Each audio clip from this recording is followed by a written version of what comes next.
Vamos a comenzar nuestra plática de esta noche. Espero que todos los hermanos pongan el máximo de atención. Bien, hermanos, en todo caso es necesario irnos conociendo cada vez más a sí mismos, si es que en verdad queremos llegar a la autorrealización íntima del ser. Obviamente, necesitamos trabajar, como ya lo he dicho en mis pasadas cátedras, con el elemento fuego. El fuego en sí es una sustancia que ha escapado a todos los análisis químicos. Dicen los científicos que es el producto de la combustión, lo cual es absolutamente falso.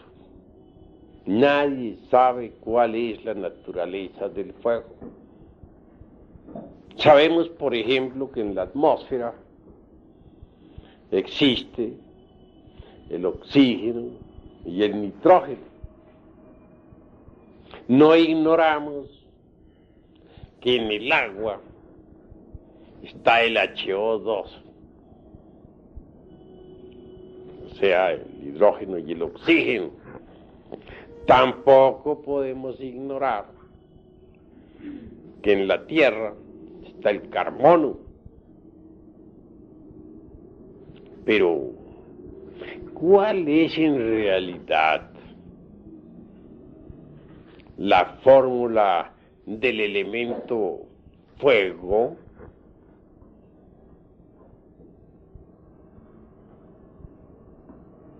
Cualquier hombre de ciencia nos hablaría del HO2, de los átomos de oxígeno y que uno de hidrógeno, que para formar agua. Pero hagamos el ensayo con el HO2.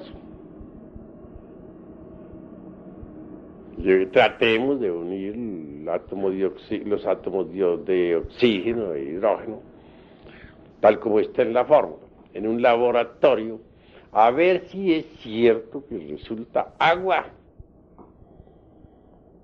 Obviamente que no. ¿Por qué? Porque falta algo. ¿Qué? El elemento fuego.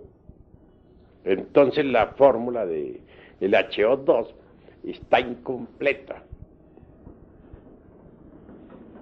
Eso es obvio. Así que el fuego escapa a todo. Una simple llama de estas que tenemos ahí, una veladora, sería suficiente como para que incendiáramos el mundo y ella permanecería impasible, ni aumentaría un átomo más ni un átomo menos.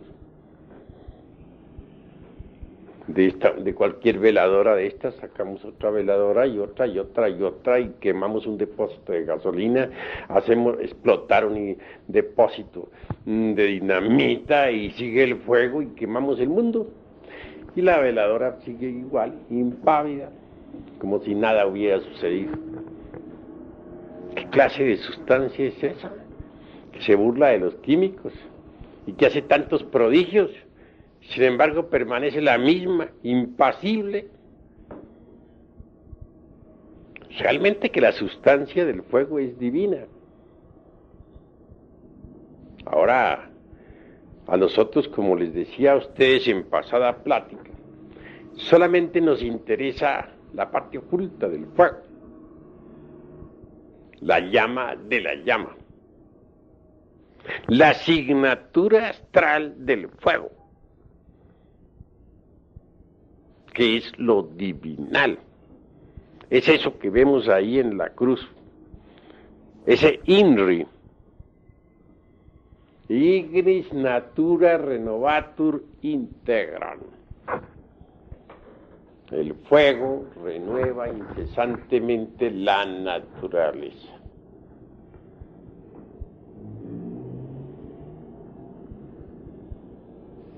Así que la liberación del ser humano no es posible fuera del fuego.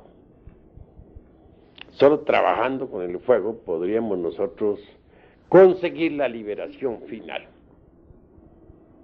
Los mundos, por ejemplo, no son sino granulaciones del Fuad.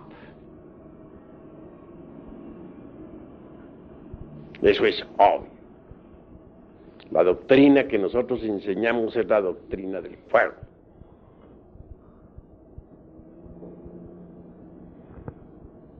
Los libros que hemos escrito han sido con carbones encendidos. Y entre el crepitar incesante de las llamas, hacemos llegar el conocimiento secreto a la humanidad. Bien sabemos que tras del fuego hay maravillas. Una vez a un elemental grandioso del fuego se le preguntó, ¿qué hay más allá del fuego? Respondió, eso es cosa que nosotros ignoramos. Dios es un fuego devorador, dice San Pablo. Y así es.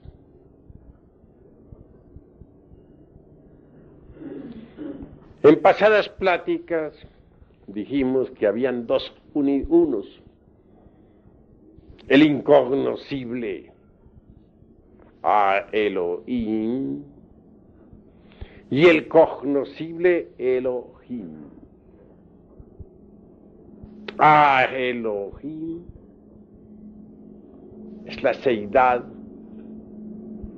incognoscible e inmanifestada.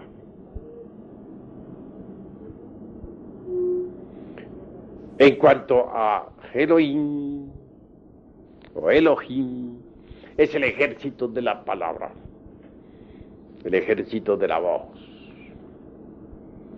Es como la estrella solar, como el sol espiritual, sol sagrado absoluto, que sale de entre las entrañas del incognoscible. El ejército de la palabra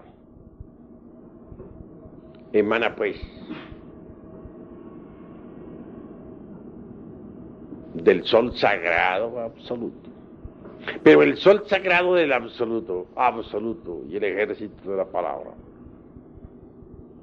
que son uno, que ha salido de entre las entrañas vivas del incognoscible. El ejército de la palabra es fuego, es el Fuad pluralizado. Mas no debemos olvidar que la variedad es unidad. El ejército de la voz está constituido por todas esas millonadas de Dian Chuang, creadores del universo. Y todos ellos son llamas de fuego ardiente. Pero vean ustedes qué grandioso es ese despliegue de Brahma, ese despliegue de la divinidad, ese despliegue del gran fuego universal. Cómo de lo incognoscible emana el demiurgo arquitecto del universo, que es fuego. Ahora bien, todo ese ejército de la palabra, todo ese ejército de los Dian Chuans, obviamente están numeralizados, clasificados en grupos, de acuerdo con las ideas cósmicas universales. Ellos son números vivientes creando y volviendo nuevamente a crear.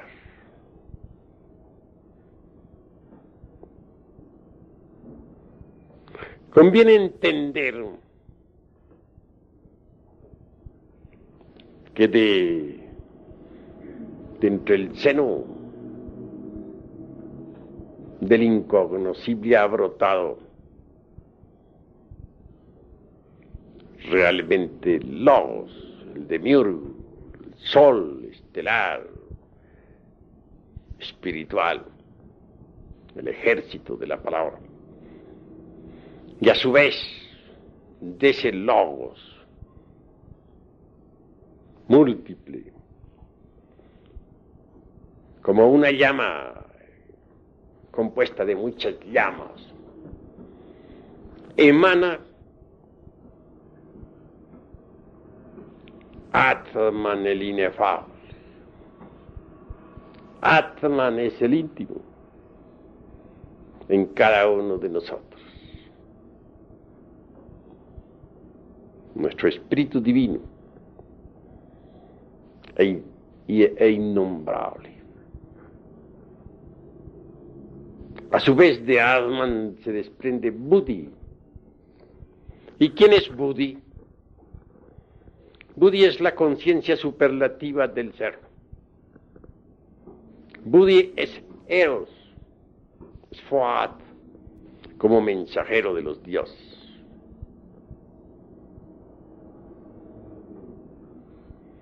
En los mundos superiores de conciencia cósmica, pueden los iniciados evidenciar el hecho concreto de que Atman siempre envía a Eros, o Fohat, o Buddhi, o la Valquiria, como diríamos en el lenguaje clásico de Wagner, a realizar determinados trabajos. De manera que Fohat, o Buddhi, es mensajero de Atman.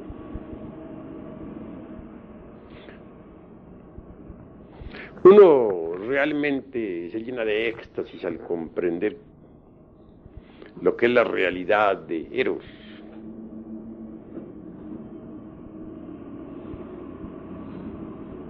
Uno se admira al ver a las valquirias de los Mahatmas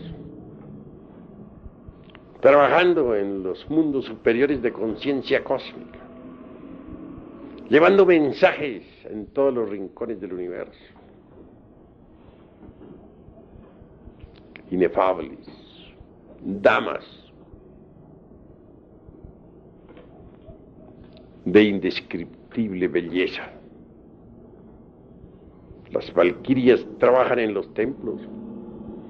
Las valquirias entregan mensajes. Las valquirias ayudan a los Mahatmas. Ellas son el Fohat, mensajero, el Eros, extraordinario, que palpita en cada uno de nosotros. ¿Qué sería de nosotros sin Eros? ¿Podríamos acaso realizar la gran obra del Padre? Nosotros necesitamos de Eros para poder desintegrar los agregados psíquicos inhumanos que en nuestro interior cargamos. Así pues, la estrella que se ha desprendido del sagrado sol absoluto es el demiurgo creador del universo. Es la llama de la cual salen las 7 llamas santas. Esa llama es triple, pero de ella salen las 7 llamas. Es decir, de la llama triple sale el eterno Heptaparaparchino. Del 3 sale el 7. De la misma forma en que nosotros, con 3 velas ahí encendidas en el altar, podemos encender 7. Así también 3 formando una llama de 3 pábilos es el Logos. El logos como santo afirmar, el logos como santo negar, el logos como santo conciliar. Pero de esa llama triple se desprende el eterno Etapara Parchino, las 7 llamas. Atman, Buddhi y Atman Buddhi forman la mónada divina interior de cada uno de nosotros. Luego sigue el mana superior o alma humana, lo que de humano tenemos. Después viene esa mente que tenemos para pensar, que desgraciadamente está enfrascada entre los múltiples agregados psíquicos que constituyen el mí mismo, el sí mismo, el yo mismo, motivo por el cual decimos que no tenemos una sola mente, sino muchas mentes.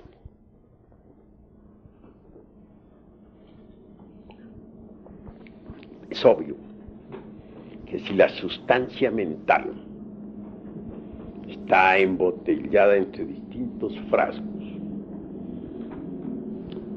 si se encuentra dividida entre los mismos, si la sustancia de la mente está enfrascada entre muchos yoes, pues entonces ya no hay una sola mente, sino muchas mentes, desgraciadamente.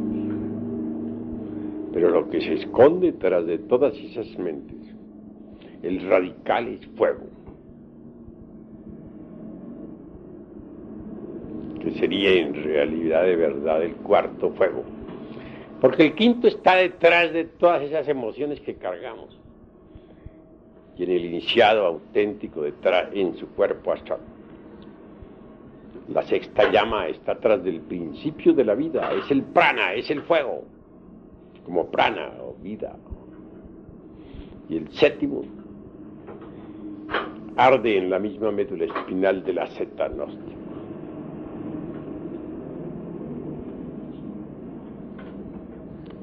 En realidad, de verdad, hablando desde un punto de vista de la anatomía oculta, diríamos que existen 7 serpientes, 2 grupos de A3 con la coronación sublime de la séptima lengua de fuego que nos une con el uno, con la ley, con el Padre.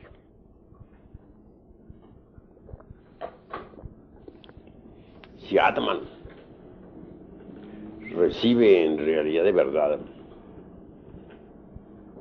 el principio ígneo, el fuego, del incognoscible, por mediación del demiurgo creador del universo,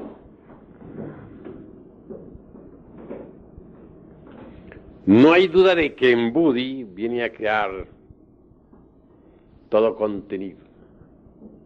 Con justa razón se nos ha dicho que el Buddhi es como un vaso de alabastro fino y transparente a través del cual arde la llama de Prajna.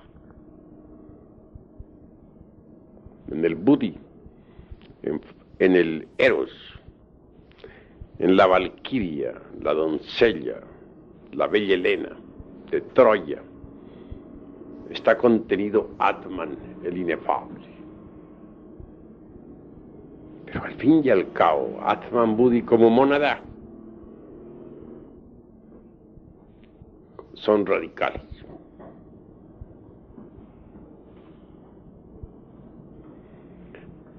En una pasada cátedra dije que teníamos que trabajar con los 7 radicales.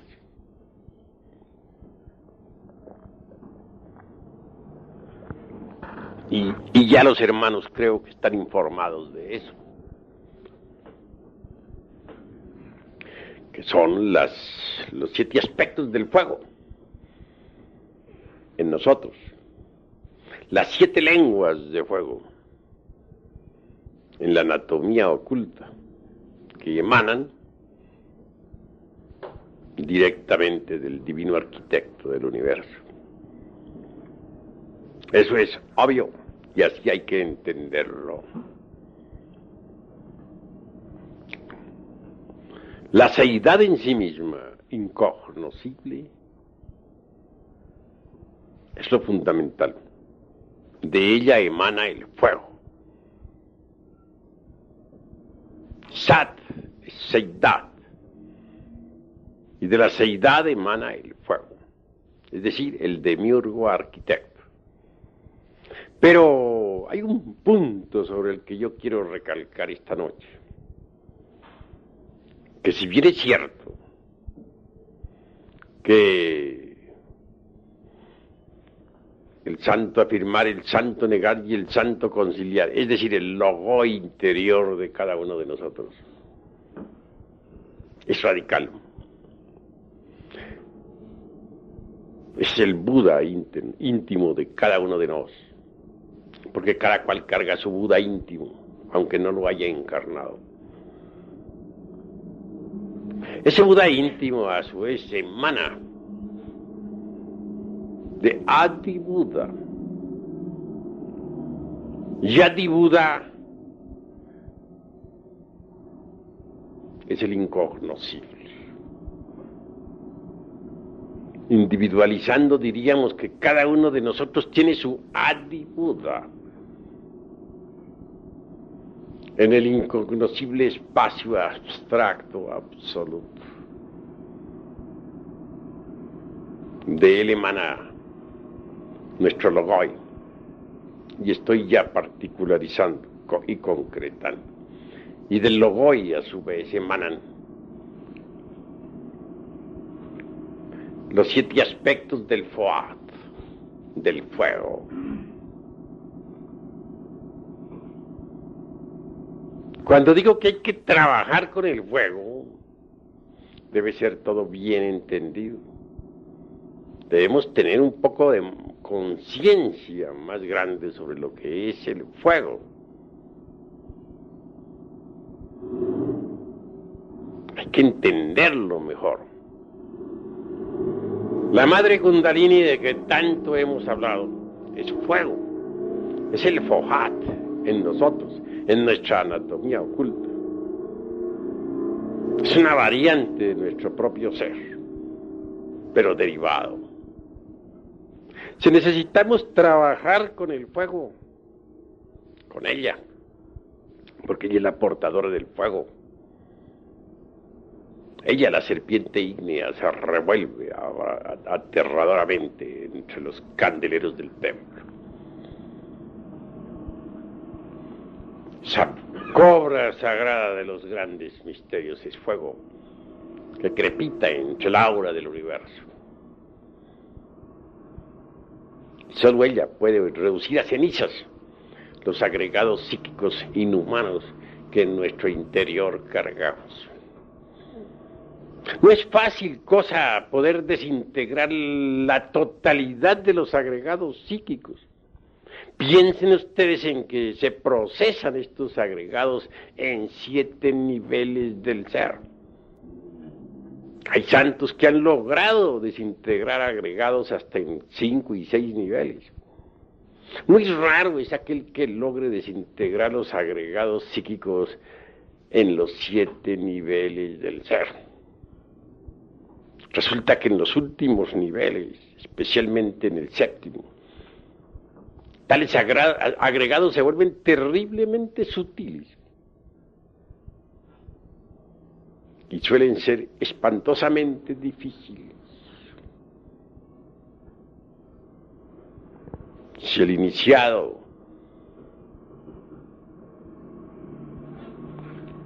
no es lo suficientemente comprensivo, puede fracasar en la gran obra. En los niveles superiores del ser existen cosas que sorprenden. Las máximas morales no sirven para el 7º nivel de trabajo, ni aun para el 6º. Los códigos de ética salen sobrando. Los conceptos que uno tenía basados en interpretaciones meramente superficiales sobre las sagradas escrituras que han destruido. etcétera. El iniciado tiene que independizarse no solamente de las fuerzas del mal, sino también hasta de las fuerzas del bien. Tiene que pelear contra las potencias del mal y contra las potencias del bien. En última síntesis, el bien se vuelve mal. Y muchos aspectos que parecían del mal se vuelven bien. Y hay que pasar más allá del bien y del mal. Y conocer lo bueno de lo malo y lo malo de lo bueno. Las estructuras dogmáticas de la ética convencional, en el fondo solo servirían de escollo para el que marcha por la senda de la autorrealización.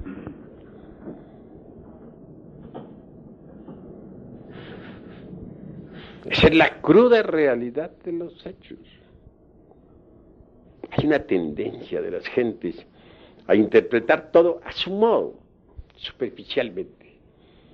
Y quien quiera trabajar ya en un séptimo nivel tiene que ser estrictamente comprensivo, pasar más allá de todo dogma y hacer un inventario de sí mismo para saber qué es lo que le sobra y qué es lo que le falta. Muchas veces una bella virtud puede servir de escollo al navegante. A veces hasta gemas muy preciosas de la espiritualidad sirven de obstáculo. Por eso es que es tan difícil poder desintegrar los agregados psíquicos en los 7 niveles del ser. Por eso.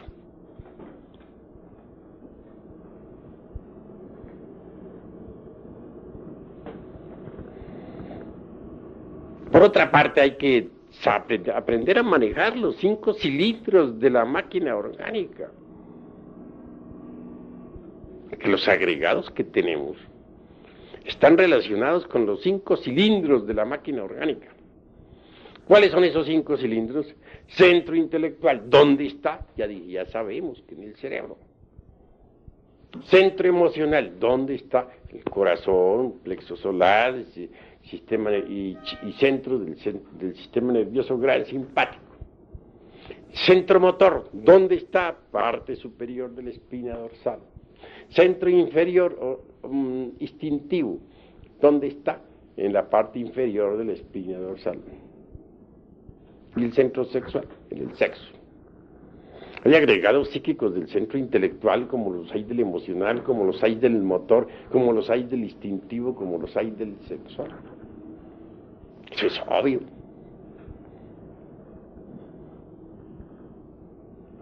Y uno tiene que estudiar los agregados psíquicos en cada centro, a ver cómo se comportan. Es cuestión de autorreflexión y experiencia directa, observación psicológica, etcétera.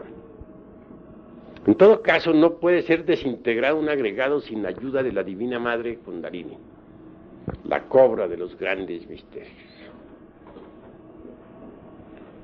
Y ella exige, para la desintegración de cualquier agregado psíquico, previa comprensión del defecto psicológico que queremos reducir a cenizas.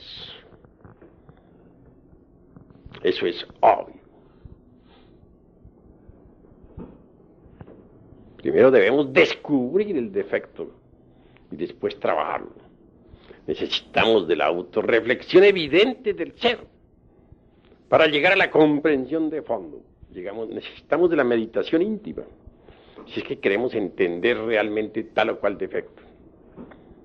Pero una vez comprendido, hay que trabajarlo con la divina cobra sagrada de los grandes misterios. Solo así podríamos eliminarlo. Y repito, cualquier defecto está relacionado con algún centro de la máquina orgánica. Más con ayuda del fuego ese que viene desde el demiurgo creador del universo hasta la manifestación través de todos estos niveles del ser. Podemos reducir a cenizas cualquier elemento psíquico indeseable. ¿No tienen que familiarizarse ustedes un poco más con el fuego? Aprender a sentir con el fuego, aprender a pensar con el fuego, adorar el fuego, como lo hacen los parsis. Tanto los cristianos cuando exclaman Dios es un fuego devorador, como los parsis que adoran el fuego, como los miembros de cualquier tribu maya o tolteca o zapoteca o inca que rinden tanto culto al fuego. En el fondo pertenecen al más puro paganismo y al más delicioso esoterismo crístico.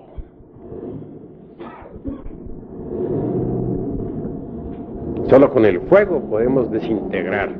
Mis caros hermanos, de entre los centros que nosotros tenemos en nuestro organismo, no hay duda de que el más difícil de controlar es el centro emocional.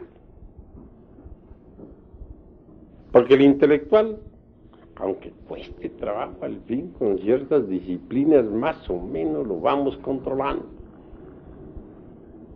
El motor, que es el que produce los movimientos y que está situado en la parte superior de la espina dorsal, es controlable también. Uno puede controlar los movimientos de su cuerpo, caminar si quiere caminar, levantar un brazo si quiere levantarlo o no levantarlo, si no quiere levantarlo. Arrugar el entrecejo o no arrugarlo. Es decir, todas las actividades del centro motor están bajo la voluntad.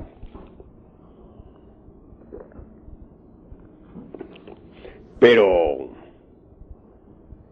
el centro emocional es terrible. Esa cuestión de las emociones negativas, del sentimiento y de los sentimentalismos, etcétera,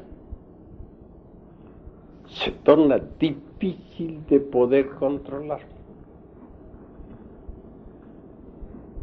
En el Indostán, por ejemplo, dicen, comparan el centro emocional a un elefante. Un elefante loco, por ejemplo, ¿qué hacen en el Indostán para controlarlo? Le colocan de lado y lado dos elefantes sanos, cuerdos. Se los amarran para que no se vayan. Y entonces esos dos cuerdos logran al fin enseñar al loco a ser cuerdo. Y al fin el elefante loco queda cuerdo.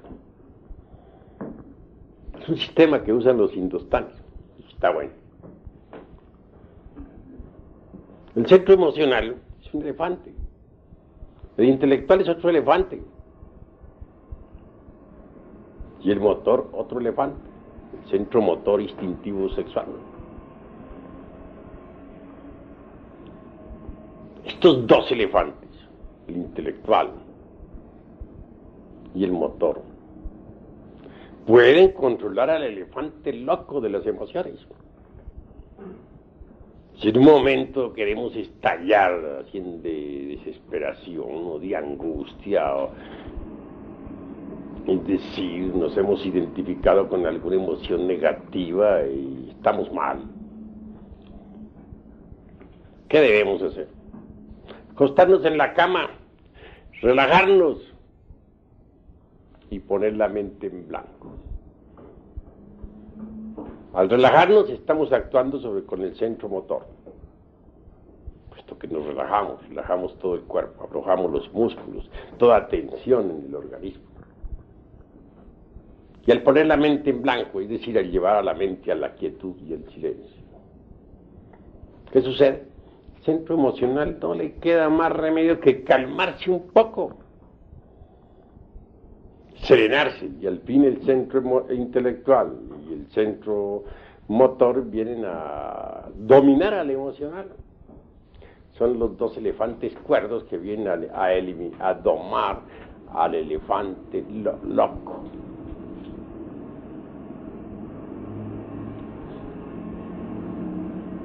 También es posible controlar a las emociones inferiores mediante las emociones superiores. Hay mucho tipo de emociones inferiores, ustedes lo saben muy bien. Se muere un familiar, gritamos, lloramos, nos desesperamos. ¿Por qué? Porque no queremos cooperar con lo inevitable, y ese es lo peor de lo peor. Uno en la vida debe aprender a cooperar con lo inevitable. No nos conformamos porque se nos murió un ser querido y gritamos llenos de angustia y no aceptamos. Y vemos el cuerpo entre el féretro ahí, y sin embargo no nos parece que esté muerto. No lo creemos. No es posible para nosotros que ese ser haya muerto. Y entregamos a la angustia y a la desolación. Es terrible. ¿Cómo podríamos dominar ese estado? De dos modos. Lo uno, podríamos apelar al par de elefantes, el centro motor y el centro intelectual. Relajar el cuerpo y poner la mente quieta y en silencio. Ese sería un sistema. Otro, podríamos nosotros apelar a una emoción distinta, una emoción superior. Tal vez nos haga mucho bien en esos momentos escuchar una sinfonía de Beethoven o la flauta encantada de Mozart. Sumergirnos llenos de emoción en profunda meditación, reflexionando sobre los misterios de la vida y de la muerte. Entonces, mediante una emoción superior, controlamos a las emociones inferiores y anulamos el dolor que nos da la muerte de un ser querido. Eso es obvio. El centro emocional es muy interesante, pero nosotros tenemos que adueñarnos de las emociones inferiores, controlarlas, someterlas. Y eso es posible, de acuerdo con nuestra didáctica. Las emociones inferiores causan mucho daño. Emociones inferiores como los toros, emociones inferiores como el cine, emociones inferiores como las orgías de las grandes pachangas, emociones inferiores como el de que se saca la lotería, o el que se emociona por una noticia del periódico sobre una guerra o sobre tantas cosas que hay en el mundo. Emociones inferiores como las que da el tequila, emociones inferiores como las que desarrollan las gentes en todas sus bestialidades.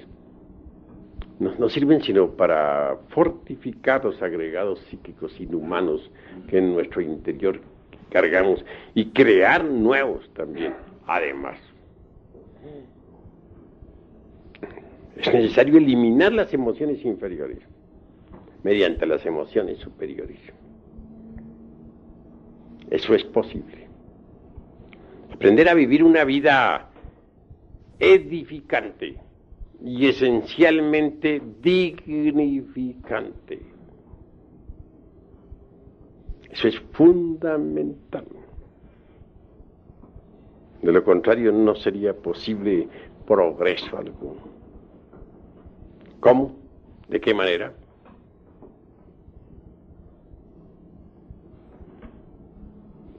También necesitamos de ser más sinceros con nosotros mismos, a fin de desarrollar el centro emocional superior y liberarnos de las emociones meramente negativas y superficiales. Hay gente que es cortés con nosotros, son decentes. Hay gente que le brinda amistad a la otra gente. Pero ese es el aspecto público o exotérico, dijéramos. Pero eso no es todo. Sabiendo que tenemos una psicología interior, no basta solamente sabernos portar decentemente con otras gentes, no basta solamente la fragancia de la amistad desde el punto de vista externo. ¿Cuál es el comportamiento que nosotros tenemos internamente para con la otra gente? Normalmente, quienes brindan amistad a otra persona tienen dos facetas, la de afuera y la de adentro. La de afuera aparentemente es magnífica, pero la de adentro, ¿quién sabe? Estamos seguros de que no criticamos al amigo a quien le hemos brindado tanta estimación. Estamos seguros de que no sentimos alguna antipatía por algunas de sus facetas. Estamos seguros de que no lo estamos atrayendo a la cueva esa que tenemos de la mente para torturarlo, para hacer escarnio de él, mientras le estamos sonriendo dulcemente. ¿Cuántas gentes que estiman a alguien en su interior no dejan de criticar a aquel alguien a quien estiman, aunque no exterioricen sus críticas, y hacen escarnio de sus mejores amigos, aunque sonrían dulcemente en presencia de ellos? Realmente debemos ser más completos, más íntegros. Tratemos por un momento de poner en igualdad de marcha a dos relojes, al de afuera y al de adentro, al exterior y al psicológico, que marchen en perfecta armonía el uno y el otro, porque de nada sirve que nosotros estemos portándonos bien con nuestras amistades, que estemos brindándoles nuestro cariño, si por dentro nos estamos haciendo escarnio de ellos, si por dentro los estamos criticando, si por dentro les estamos torturando. Es mejor que los dos relojes, el exterior y el interior, marchen al unísono, segundo a segundo, de instante en instante. Debemos ser más completos, más íntegros, dejar a la crítica mordaz, psicológica, interior, a gentes que estimamos. ¿Cómo es posible esa contradicción que estimemos una persona y por dentro le estemos criticando? Estemos hasta hablando bien de esa persona a quien estimamos, pero por dentro nos la estamos tragando viva.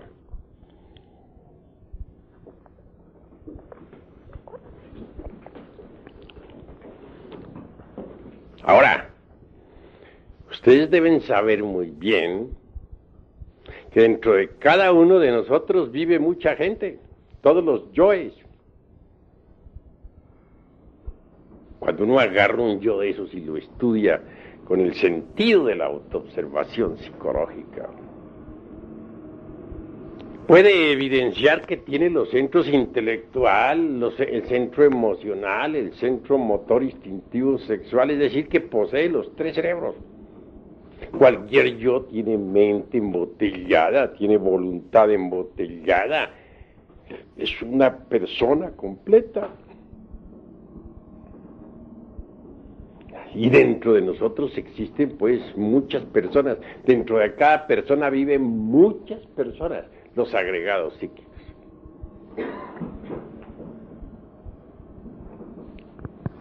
Así, cualquier amistad que tengamos nosotros merece que sea debidamente, dijéramos, tratada. Tienen ustedes un amigo, por ejemplo, cosas del amigo que les gustan a ustedes y hay cosas que les disgustan a ustedes. Ustedes son amigos de algún yo de su amigo, o de unos cuantos yoes de su amigo. Pero hay otros yoes de su amigo que les molesta a ustedes, que les causa antipatía. Porque tenemos que tener en cuenta que dentro de cada persona se manifiestan muchas personas. Ustedes suelen hacer amigos de determinados agregados de tal o cual amigo, de tal o cual persona. Pero no son amigos de todos los agregados del amigo ese en cuestión.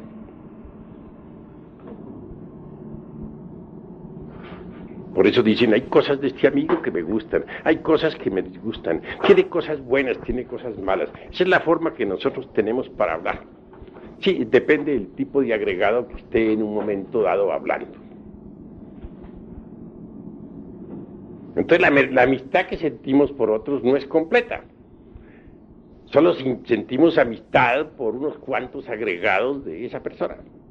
Pero no sentimos cariño por los otros agregados de esa otra persona.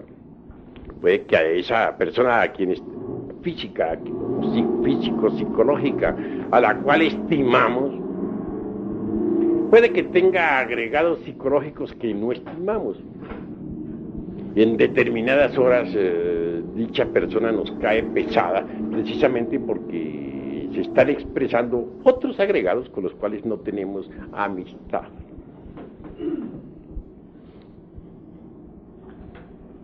Esa es la cruda realidad de los hechos. Si tuviéramos un yo permanente, diríamos, soy amigo de fulano de tal, en forma total, completa. No le encontraríamos peros ni tachas de ninguna especie. Pero resulta que no hay un yo permanente, sino muchos. Entonces, a cuál agregado de esos, o a cuál yo de esos, del sujeto XX es que nosotros estimamos? No será a todos. Por eso necesitamos ser comprensivos en esto de la interrelación. ¿Por qué pelean los amigos? Sencillamente porque de pronto interviene dentro de la personalidad un agregado que no es amigo del amigo. Entonces viene la discordia. Pero si luego ese agregado se retira e interviene otro que sí es amigo del amigo, hacen las paces. ¿Qué fatuos son entonces las amistades? No son completas. Y no son completas porque no son comprensivas. No entienden esto de la pluralidad del yo. Si no, serían completas. Sabrían disculpar los defectos del amigo y no reñirían con él. Falta ese conocimiento para que nosotros no riñamos con nuestros amigos, hacernos más conscientes de eso. Así mejoramos nosotros la interrelación, la convivencia. Existen simpatías que podríamos decir son mecánicas y antipatías mecánicas. Ni una ni otra sirven porque son mecánicas. A veces decimos fulano de tal me cae gordo. ¿Pero qué es lo que nos cae gordo de fulano de tal? Un agregado psíquico que posiblemente no es amigo de nosotros. Eso es todo. Nosotros no debemos tratar, pues, de hacer una simpatía a la fuerza con alguien que antipatizamos, sino, ante todo, descubrir cuál es la causa de la antipatía. Cuando descubrimos a base de reflexiones que esa antipatía es mecánica, la antipatía desaparece entonces por sí misma y queda la simpatía. Pues, ¿cómo podríamos o qué base podría servirnos para llegar a la conclusión de que una antipatía es mecánica? Yo digo que sencillamente comprender la pluralidad del yo. Es indubitable que dentro de toda persona viven muchas personas. Hay veces que en determinada gente, por ejemplo, en determinados sujetos se expresa algunos agregados que no nos gustan. Esto es mecánico. Reflexionemos en que dentro de esa persona que nos cae gorda, también hay agregados que pueden simpatizar con nosotros y ser serviciales y amigos. Que no todos los agregados que se manifiestan en un sujeto XX son desagradables para nosotros. Pueden manifestarse en un XX fulano que no nos gusta, agregados que sí nos gustan. Si reflexionamos en eso, comprendemos este punto de vista de la pluralidad del yo. Desaparece la mecanicidad, la mecánica antipatía, que es tan perjudicial porque desarrolla cada vez más y más los elementos psíquicos inhumanos que están relacionados con el centro emocional negativo. Cuanto más vayamos nosotros eliminando los agregados del centro emocional negativo, más y más se irá desarrollando en nosotros el centro emocional superior. Pero digo que el centro emocional superior es grandioso, es más poderoso que el intelecto. Con el centro emocional superior podemos nosotros comprender la naturaleza del fuego. Los libros sagrados están escritos con carbones encendidos, es decir, con fuego. El lenguaje de la Biblia, por ejemplo, es parabólico. Es el lenguaje del centro emocional superior. Las experiencias místicas e incorpóreas obviamente son parabólicas y solamente se pueden entender con el centro emocional superior. Los misterios de la vida y de la muerte son perfectamente cognoscibles mediante el centro emocional superior. Eso es obvio. Les he dicho a ustedes que la mónada de nosotros es lo más importante. Que cuanto más vayamos eliminando los elementos psíquicos inferiores, más y más iremos recibiendo las radiaciones de la mónada.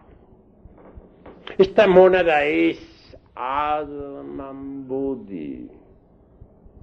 Atman es el inefable.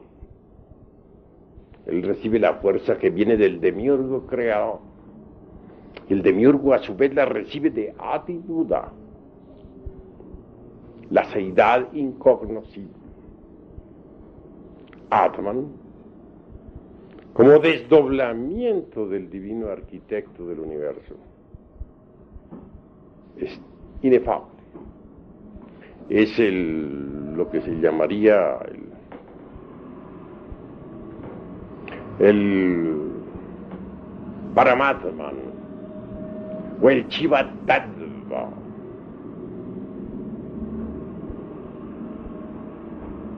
Buddhi, a pesar de que es tan espiritual, resulta más corpóreo, dijéramos, más concreto que Atman. Buddhi Eros, como principio ígneo. Obviamente se va haciendo cada vez más evidente para nosotros. Sus radiaciones nos van llegando cada vez más y más hondo, a medida que vayamos disolviendo las emociones negativas del centro emocional y conforme el centro emocional superior se vaya desarrollando. Atman Buddhi es la mónada, la realidad dentro de nosotros, lo que cuenta, el ser real en nosotros.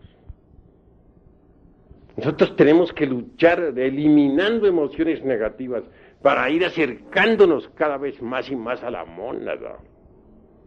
Y la mónada precisamente nos ayuda porque de Buddhi emana Eros, esa fuerza sexual extraordinaria, con la que nosotros podemos desintegrar los agregados psíquicos en la forja de los cíclopes. ¿Qué sería de nosotros sin Eros? A Eros se opone Anteros, las potencias del mal, que no están fuera de nosotros, sino dentro de nosotros, aquí y ahora.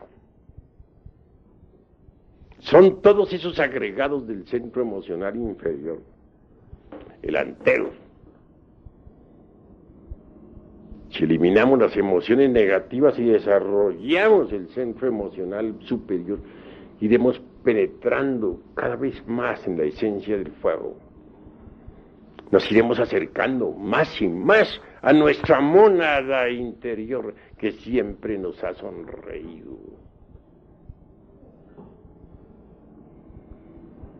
No olviden ustedes que el centro emocional en su principio es puro, radiante.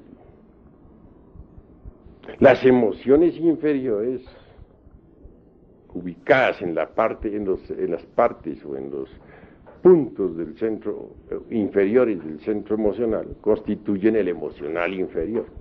Pero si eliminamos las emociones inferiores, entonces queda todo perfecto, como una flor de loto deliciosa, el centro emocional superior. En todo caso, Atman es el rayo que nos une al Logos y al Adi Buda. Y la fuerza de Adi Buda y del Logos interior llega a Atman y en Buddhi queda contenida.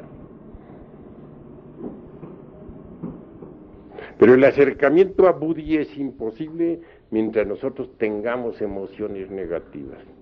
En otros términos, el acercamiento a la mónada se hace difícil si continuamos con las emociones inferiores. No debemos aceptar emociones inferiores dentro de nosotros. Debemos cultivar las emociones superiores, la música. Debemos escuchar a Beethoven, debemos escuchar a Mozart, a Liszt, a Tchaikovsky. Debemos aprender a pintar, pero que los cuadros que pintemos no sean infrahumanos. Debemos verter en ellos nuestros sentimientos más nobles. Todo lo que nosotros hagamos debe ser dignificante y esencialmente edificante. Uno se llena de éxtasis al contemplar las columnas corintias de los tiempos antiguos, los mármoles de Roma y de Atenas, las esculturas magníficas de una Isis morena en la tierra de los faraones, o de un Apolo, o de la Venus del Milo, o de la casta Diana. Uno se llena de éxtasis, vibra con emoción superior al escuchar, por ejemplo, la lira de los tiempos antiguos, o al entregarse a la meditación profunda entre el seno de la naturaleza, o al pasearse por las ruinas de la antigua Roma, o al caminar por las orillas del Ganges, o al caer de rodillas ante el Gurú entre las nieves perpetuas de los Himalayas. Entonces vibra la emoción superior. En los tiempos antiguos, allá en la Lemuria, en las épocas en que los ríos de agua pura de vida manaban leche y miel, cuando todavía la lira de Orfeo no había caído sobre el pavimento del templo hecha pedazos, el centro emocional superior vibraba intensamente en cada ser humano. Era la época de los titanes, la época en que los seres humanos que poblaban la faz de la tierra podían ver el aura de los mundos y percibir más de la mitad de un joltapannas en las tonalidades del color. Bien sabemos que un joltapannas tiene más de 5 millones de tonalidades. Pero cuando el centro emocional inferior se desarrolló con las pasiones violentas, con la lujuria, con el odio, con las guerras crueles entre hermanos, entonces ese sentido se atrofió, quedó metida la humanidad dentro de este mundo tridimensional de Euclides. Ha llegado la hora de entender que solo mediante el centro emocional superior es posible penetrar más profundamente dentro de nosotros mismos. Si nosotros procedemos rectamente, si aprendemos a vivir, si aprendemos a relacionarnos con nuestros semejantes en una forma bella, entonces nos acercaremos más y más a la mónada sagrada. Distintos chispazos de conciencia cósmica nos irán sorprendiendo, se irán haciendo cada vez más continuos, hasta que al fin un día tengamos todos, en realidad de verdad, la conciencia despierta, la conciencia superlativa del ser, Budi. Ese día seremos dichosos. En ese delicioso mañana, las vibraciones de Budi nos saturarán totalmente y sabremos vivir de verdad en estado conscientivo perfecto.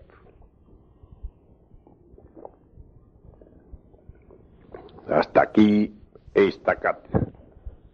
Ahora doy plena libertad para que los aquí presentes interroguen, hagan preguntas sobre el tema, pero sin salirse del tema. Ya ves tú cuán fácil es tergiversar la enseñanza.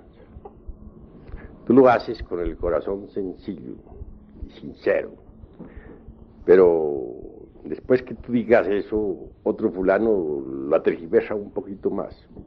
Y el tercero sigue tergiversando más. Y cuando la enseñanza llegue a toda la América, ya se estará diciendo, Samael Aún Weor está contra las virtudes, no más virtudes. Así se tergiversa la enseñanza.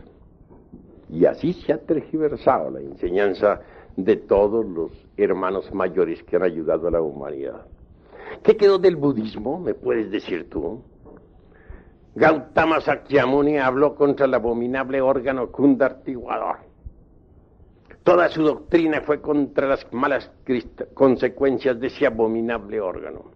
Hoy tenemos un evangelio budista deformado completamente. Ya nada, casi nada queda del budismo antiguo. Todo ha sido deformado. No estoy pronunciándome contra las virtudes, aclaro. Debemos pensar correctamente. El agua es útil, es magnífica, es buena en el lavamanos, es buena en su recipiente, en el baño. Pero ¿qué dirían ustedes del agua metida en la sala, inundando las recámaras? Ya cambiaría todo, ¿verdad? Sería mala. El fuego está bueno en la cocina. También está magnífico ahí en las veladoras. Pero si el fuego en este momento estuviera quemando esta casa y llegaran los bomberos, ¿qué diríamos? Sería una calamidad, ¿verdad? Así toda virtud es buena en su lugar, pero fuera de su lugar es mala. Un misionero, como ustedes, está bien que dé las enseñanzas, que las divulgue por todas partes. Pero ¿qué tal que ustedes, en vez de divulgar las enseñanzas entre las distintas gentes, por ahí en las calles, o en los lumiciales, o en las casas de familia, se fueran a los prostíbulos a divulgarla? ¿Estaría correcto eso? Sería malo, ¿verdad? Entonces el misionero se convertiría ¿en qué? Un malvado, ¿verdad? Muy bien. Pero no quiere decir que el misionero sea un malvado. Todo depende del uso que haga de sus virtudes. El dinero en sí mismo no es bueno ni es malo. Todo depende del uso que se haga de él. Si se emplea para el bien, es bueno. Si se emplea para el mal, es malo. Lo mismo son las virtudes. Son preciosas, son gemas inefables. Es claro que cada defecto psicológico eliminado deja el puesto libre para la cristalización de una virtud. Pero las virtudes fuera de su lugar son malas. Con ellas se puede hacer mucho daño también. No solamente a los demás. Uno puede dañarse a sí mismo con sus propias virtudes si no las sabe manejar. Quiero que entiendan esto los hermanos con una claridad perfecta. ¿Qué dirían ustedes, por ejemplo, de la violencia? ¿Será buena la violencia o no? ¿Qué me responden? ¿Cuál sería la respuesta? Está más lógico aquello, esa respuesta que da. La violencia, si se aplica con sentido de defensa, es bueno para uno. Y si se aplica en una forma excesiva, entonces ya perjudica a nosotros mismos. En sustancia está correcto lo que tú estás diciendo, mas hay que detallarlo. Obviamente, la violencia conduce y no es aconsejable. Pero tengamos esto. Un hombre tiene su esposa y tiene sus hijos. Vive en su casa. Tiene hijas también, ya grandes, señoritas. De pronto un grupo de bandidos resuelve asaltar la casa para violar a su esposa y violar a sus hijas y todo.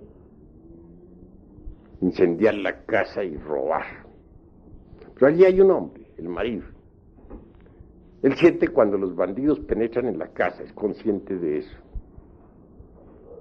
Pero en vez de empuñar un arma para la defensa de su hogar, bendice a los bandidos, porque está en el camino, está en la senda.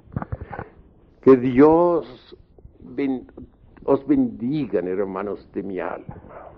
No cometáis ese crimen tan horrible de violar a mi mujer mientras se la están violando, de violar a mis hijas mientras se las están violando, de robar mis dineros mientras están atrapándoles los últimos, de incendiar mi casa mientras ya le están metiendo fuego.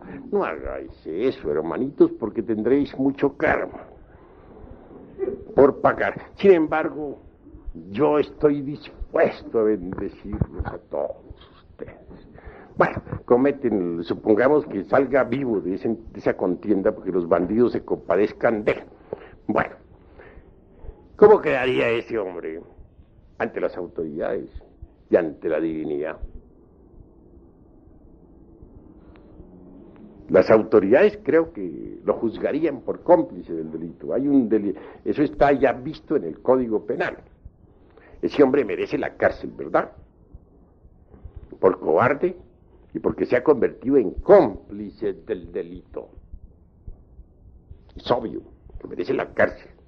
Se ha convertido en cómplice. Es un cobarde.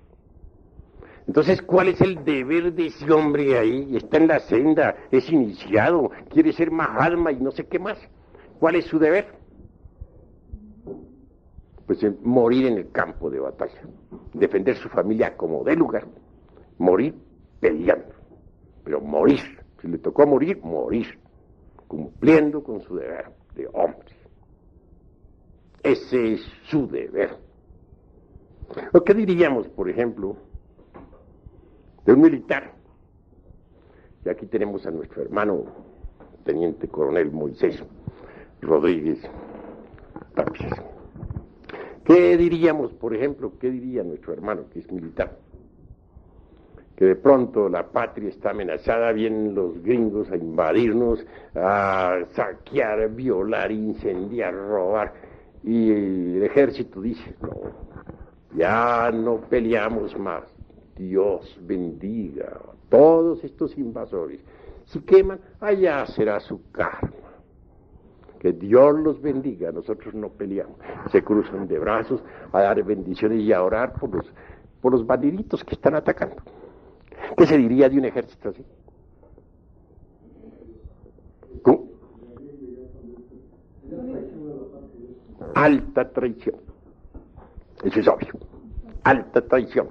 Condenable no solamente por los jueces de la tierra, sino por la divinidad. ¿Cuál es entonces el deber del ejército en ese momento? Defender. Hay que usar las armas. De manera que las armas en sí mismas no son ni buenas ni malas, todo depende del uso que se haga de ellas. Si se emplean para el bien son buenas, pero si se emplean para el mal son malas. Todo depende. Así pues, esto de las virtudes es algo que hay que reflexionar muchísimo, porque con las virtudes también no solamente se puede dañar a otros, sino dañarse a sí mismo. A ver, va a preguntar algo el hermano. Yo no he entendido en el Ramayana por qué Krishna incita a Arjuna a que pelee contra sus parientes. No he sabido interpretar eso. Que dice que no importa que los maten, ¿no? Que al cabo el alma persiste, eso no lo he entendido. Bueno, que viva Krishna y con sus ánimos que le da Arjuna y que vive esa pelea contra los parientes, maravilloso. Yo mismo estoy de acuerdo, vamos a pelear contra todos los parientes, desenvainemos la espada y vamos contra todos. Pues, ¿sabes tú cuáles son esos parientes? Pues son todos los agregados psíquicos que en nuestro interior cargamos. Contra ellos hay que pelear y muy duro aunque nos duela. Son nuestros parientes, pero hay que darle chicharrón. Y ni modo. A ver, hable pues. ¿Qué interpretación se le puede dar? ¿Cómo? ¿Qué interpretación podemos dar a la enseñanza astrológica de que si se dan en una mejilla con la otra? Eso sí, yo les aseguro que si alguien viene y me suena, pero yo le pongo la otra para que me suene más duro. No hay problema. Pero si tengo un grupo de niños aquí juntos, o si estoy de guardián aquí del templo, estoy ocupando, por ejemplo, el puesto del hermano y en ese momento llegan un grupo de bandidos a darle chicharrón a ustedes, yo ahí me la juego. Para eso está la espada y si me salen adelante, bueno, yo muero en el campo de batalla. ¿Cuál es el deber de un guardián del templo? Dime a ver. Respuesta. Aún con la vida las personas que están guardiadas. Correcto. Tú en este momento eres guardián del templo. Si en este momento alguien viene a atacarnos, vienen las multitudes, viene el vandalaje a atacar a estos hermanos, tú tienes que perder tu vida ahí si hay necesidad. Porque ese es el guardián del templo. De manera que entonces, una cosa es una cosa y otra cosa es otra cosa. Una cosa es que nosotros bendigamos a nuestros enemigos, que devolvamos bien por mal, que pongamos la mejilla derecha para que nos suenen más duro. Y otra cosa es cumplir con nuestro deber cuando llega la hora de cumplir, de defender, saber defender a los que están a nuestro cargo. ¿Entendido? ¿Hay otra pregunta? Sí, hermano. Hablando de las virtudes, se puede considerar que en muchos casos una virtud puede crear dependencia psicológica. Pero la virtud cuando no se sabe usar, puede crear dependencias psicológicas, puede convertirlo a uno en tirano, puede hacerle a uno dar un paso en falso, etcétera. Por ejemplo, ¿cuántos jueces que tuvieron la virtud del cumplimiento de su deber en épocas de la Revolución Francesa enviaron a los inocentes al cadalso? Hubo verdugos que su deber era decapitar a muchos en la guillotina. Y cumplieron con ese deber que ellos tenían, con la virtud del deber, y los decapitaron. Hicieron caer en la cuchilla sobre sus pescuezos. ¿Está eso correcto? De manera que entonces, ¿qué? Hay que aprender a manejar las virtudes, no es que sean subestimables, son gemas preciosas, afloran en nosotros conforme los agregados psíquicos van siendo eliminados. Pero cada cosa en su lugar. Ya dijimos que el fuego está bueno en la cocina, pero no en la sala. Y que el agua está bien en el lavamanos, pero no está bien que invada las recámaras. Una cosa es buena, una virtud es buena en su lugar, mala fuera del lugar. Eso es todo. Hay que ser más equilibrados, más reflexivos, más maduros. Eso es obvio. Por ejemplo, la antipatía mecánica. Es absurda. Pero de nada sirve que luchemos contra la antipatía mecánica, de nada sirve, por ejemplo, que digamos, esta persona me cae gorda. Pero como estoy en la gnosis, voy a ver cómo me amo amigo de esa persona y forzarse y sonreírle artificiosamente, y resulta que esa sonrisa resulta más que sonrisa, una mueca trágica. No, lo que hay es que hacerle la disección a esa antipatía mecánica, a ver por qué nos cae gorda esa persona. Esto requiere mucha autorreflexión, mucha autoobservación psicológica, mucha meditación, y al fin venimos a descubrir la causa. Una vez que hayamos descubierto esa causa, la desintegramos con ayuda de la Divina Madre Kundalini, con ayuda del fuego sagrado. Entonces aflora en nosotros la virtud de la simpatía hacia esa persona. Una virtud, simpatía hacia esa persona que antes nos caía gorda. Hay que hacerse pues conscientes de todo, vivir una vida consciente, una vida más madura, menos mecánica. A ver, hermano. Maestro, la virtud se puede aprender. ¿Aprender? Pues hombre, jamás. Son gemas preciosas o flores del alma que nacen en nosotros cuando hemos eliminado tales o cuales defectos psicológicos. Tengamos, por ejemplo, que eliminamos nosotros la ira, surge en nosotros la dulzura. Que eliminamos la lujuria, en su reemplazo sí surge la virtud de la castidad. Que eliminamos el odio, en su reemplazo surge la virtud del amor. Y conforme vayamos eliminando estos defectos psicológicos, las virtudes van surgiendo en su lugar. Por eso decimos que necesitamos cristalizar alma en nosotros, y el alma es puro fuego universal. Es fuego. Ese fuego divino, ese fuego inefable debe ir cristalizando poco a poco en nosotros. Pero no podríamos hacer cristalizar el alma en nosotros si no eliminamos los defectos de tipo psicológico. A medida que vayamos eliminando cada agregado psíquico, en su reemplazo irá cristalizando ya una virtud, ya un poder, ¿no? Ya una ley, etcétera. Eso se llama cristalizar alma. Y al fin, cuando todos los agregados psíquicos estén eliminados, solo quedará en nosotros el alma. Hasta el mismo cuerpo se volverá alma. ¿Qué es el cuerpo de un mutante? Es un cuerpo ya convertido en alma. Pero para cristalizar el alma en nosotros, que es puro fuego vivo, se necesita forzosamente eliminar los agregados psíquicos. Y esto solamente es posible pasando por grandes crisis emocionales. Porque esto no es cuestión meramente intelectual, no, hay que pasar, para eliminar un agregado psíquico, tiene uno que pasar por terribles arrepentimientos, llorar, desesperarse, darse contra el suelo y hasta azotarse si hay necesidad. Hay que sufrir muchísimo, arrepentirse, pasar por terribles, repito, amarguras.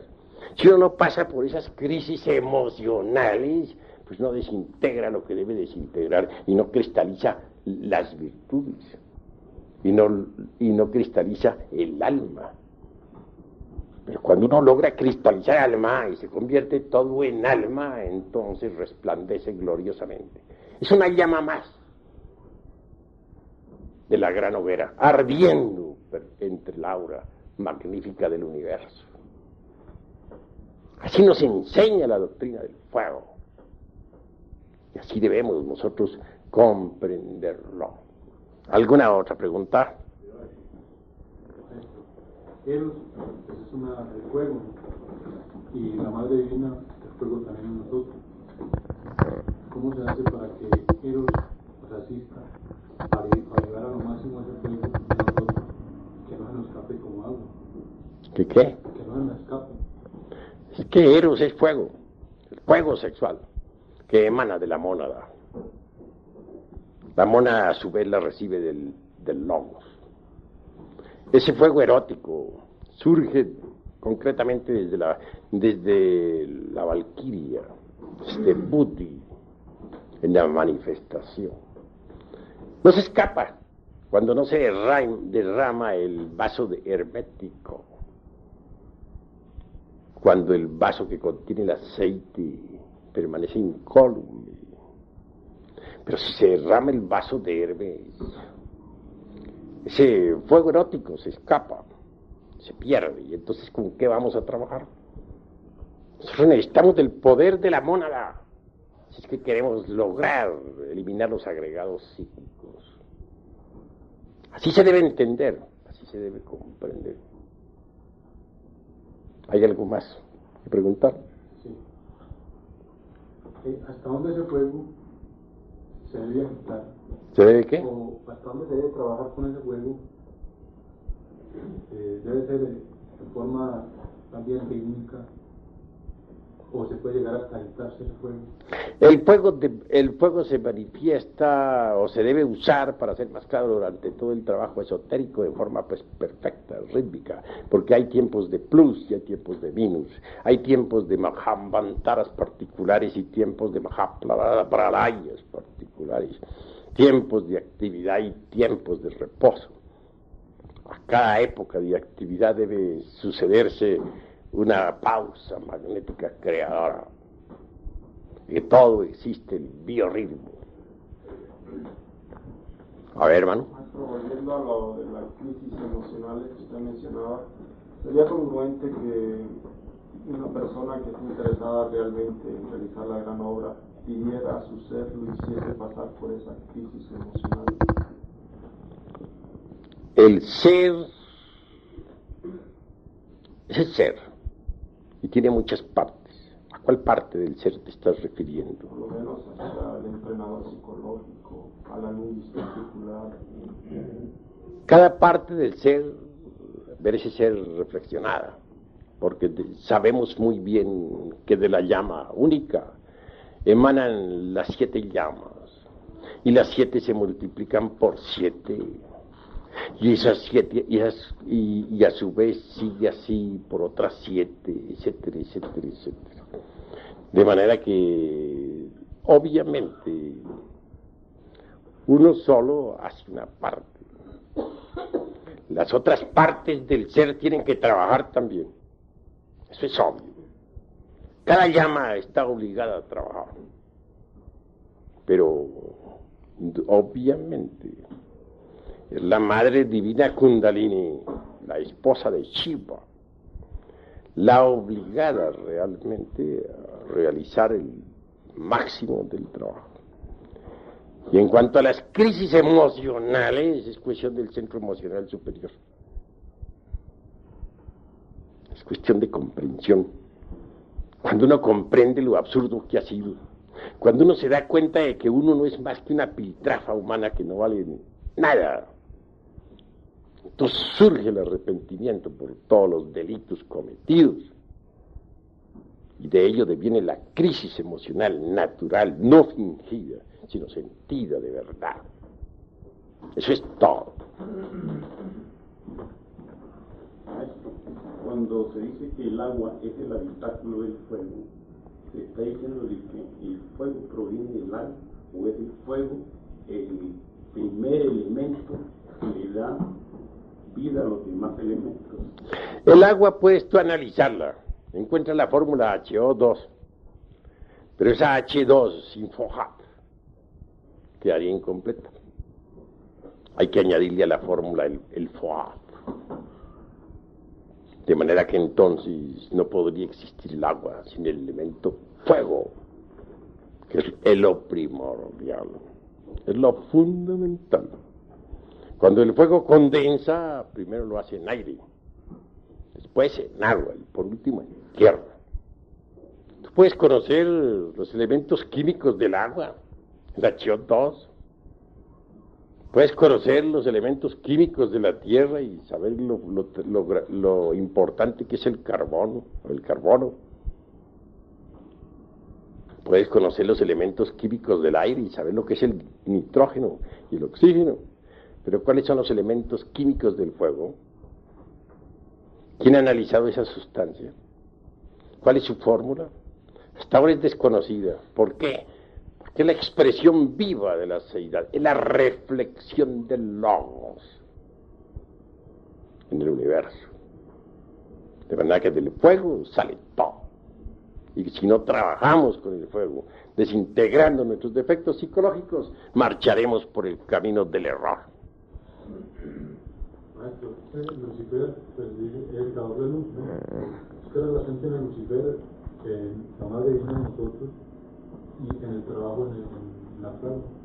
Pues Lucifer es el fuego, es el FOHAT, es el azufre de los alquimistas medievales. Obviamente es la reflexión del Christus cósmico o del Vishnu en nosotros y dentro de nosotros. Indubitablemente él desciende hasta las profundidades de sí mismo, de nosotros mismos. En cuestiones de esoterismo crístico decimos que es el diablo cuando todavía nosotros no hemos eliminado los agregados, porque en él se refleja entonces todos nuestros defectos. Pero si nosotros desintegramos nuestros agregados psíquicos, él resplandece. Y se integrará con nosotros para transformarnos transformarnos y convertirnos en mutantes. ¿Qué es un mutante? Es un hombre integrado con Lucifer. Eso es un mutante. Lucifer nos da todos los poderes, nos da el elixir de larga vida, nos da el poder sobre los elementos del fuego, de los aires, de las aguas y de la tierra. Pero para que Lucifer resplandezca en nosotros, se integre con nosotros, necesita primero ser blanqueado. Por eso dicen los alquimistas medievales: quema tus libros y blanquea el latón. Hay que blanquear el latón. Necesitamos blanquear al diablo. Cada uno de ustedes tiene el diablo negro como el carbón, horrible. Necesitan blanquearlo. Y solamente lo pueden blanquear ustedes, cada uno de ustedes, desintegrando sus agregados psíquicos. El día que lo hagan, ustedes se integrarán con él y él con ustedes, y les entregará él el tesoro escondido, el vellocino de oro, y les dará todos los poderes. Antes no es posible. ¿Comprendido? ¿Alguna otra palabra? Cuando el arrepentimiento no surge debido a la necesidad de tomar una determinación respecto a uno mismo que aparentemente puede ser mala, puede servirnos de base para comprender aquello de que hay obstáculos. Bueno, habla más claro, que no te estoy entendiendo. Barájamela más despacio, más claro, más despacio y más fuertemente.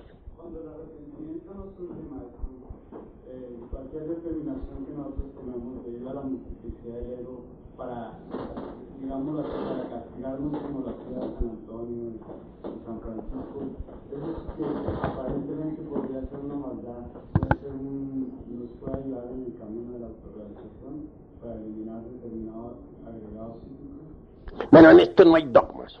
En esto lo que hay son inventarios, sumas y restas, multiplicaciones y divisiones. Hay que saber qué es lo que nos sobra y qué es lo que nos falta, sin dogmas. En primer lugar, lo que se necesita es saber si no surge el arrepentimiento en nosotros. Si verdad no surge es porque somos perversos.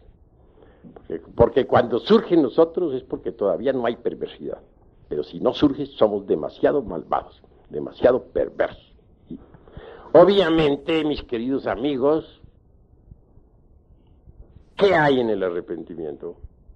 Algunos lo traducen en una forma y otros en otra forma. Hay quienes dicen que es cambiar la forma de pensar y citan términos griegos y etcétera, etcétera, etcétera, y otras tantas hierbas. Perdónenseme la franqueza, pero no estoy de acuerdo con esas concepciones. Cuando uno en realidad de verdad se enfrenta a su propia mónada divinal, que emana del sagrado sol absoluto, y mira hacia abajo lo que tiene en el fondo y se da cuenta de todas sus barbaridades, hay arrepentimiento.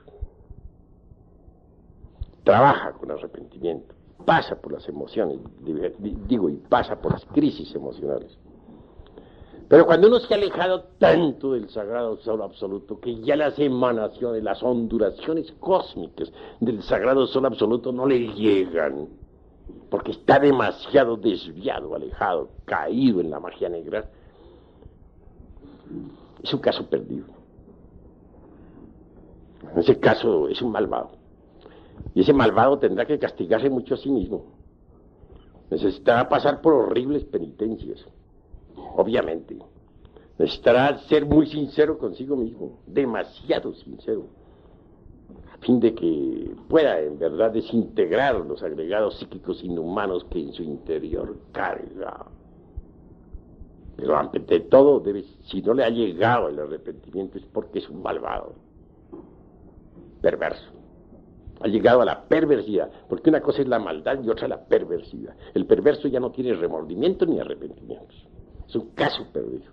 Ya no lo tocan las ondulaciones cósmicas del sagrado sol absoluto. Por eso no siente ni remordimiento ni arrepentimiento. Se vuelve cínico y se convierte en habitante del reino mineral sumergido. Ingresa en el mundo de 96 leyes. Eso es todo. Pero, ¿cómo hacer en ese caso para lograr que el que no tiene arrepentimiento se arrepienta? Repito, necesitará apelar a mucha fuerza de reflexión para analizar sus defectos psicológicos y hasta hacer ciertas penitencias rigurosas y disciplinarse, etc. Bueno, he dicho.